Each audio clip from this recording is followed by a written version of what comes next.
I'm curious, how would you say that these events, such as the pandemic or the social and racial inequality crisis in the States, has changed the way that we approach inclusion, diversity, and equity? Yeah, I think it's a great and a really important question. And I think it's changed everything, to be honest.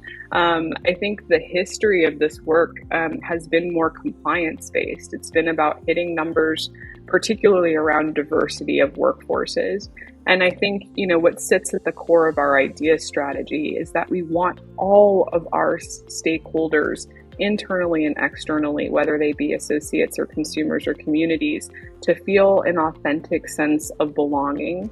And in doing so, we really need to anchor at our cultural center the skills and capability and passion to develop as allies and advocates. And so that is, when we talk about the end result of IDEA, that's what we're seeking.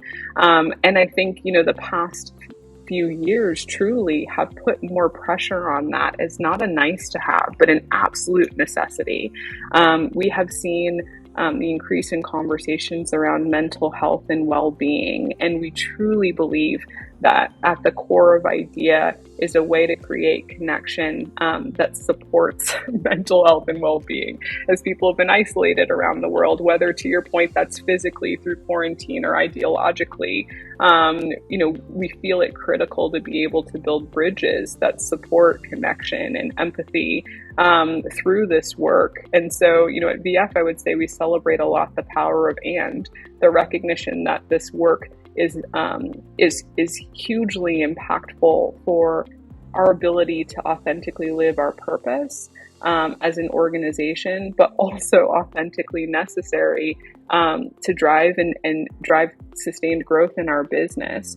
And so we approach it from both angles. But I would say, the biggest shift for me has been seeing the change in investment for these programs, the search for really scientifically and thoughtfully based change management. I think, the days of DEI in the past were unconscious bias for everyone.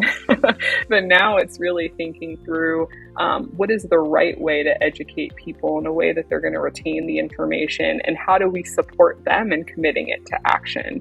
How do we support all of our people and associates and leaders and integrating it in these principles into their day-to-day activities, not just when they're making decisions about talent, but, in terms of how they drive a team meeting that may now have, hybrid audience, some who are, in physically in a room together and some who are virtually participating, and drive a sense of inclusion in those types of environments. So I think, the framework that we've put around DEI has been rapidly expanded to be more thoughtful, I think, about the core definitions of those terms: inclusion, diversity, and equity, not just some of the historical platforms that have supported diversification, namely in two dimensions, right, within workforces, to be more cultural tenets embedded in how organizations work, a true celebration of the behaviors that drive inclusion, recognizing that those behaviors are absolutely necessary in this new way of working that many of us have never encountered before, but also in a world where people are being asked to manage a lot, whether, to your point, that's, war, political insurrection, social justice movements, or just the impact of climate change. There's so much, I think, that we're all navigating. We really believe that this is a fundamental platform that supports our culture and the health of our associates. In this series, we will be speaking to a range of senior leaders who are pushing a data-driven and digital HR agenda. Make sure that you subscribe via your podcast app of choice, and also via our YouTube channel for free and regular interviews with the digital HR leaders of the future.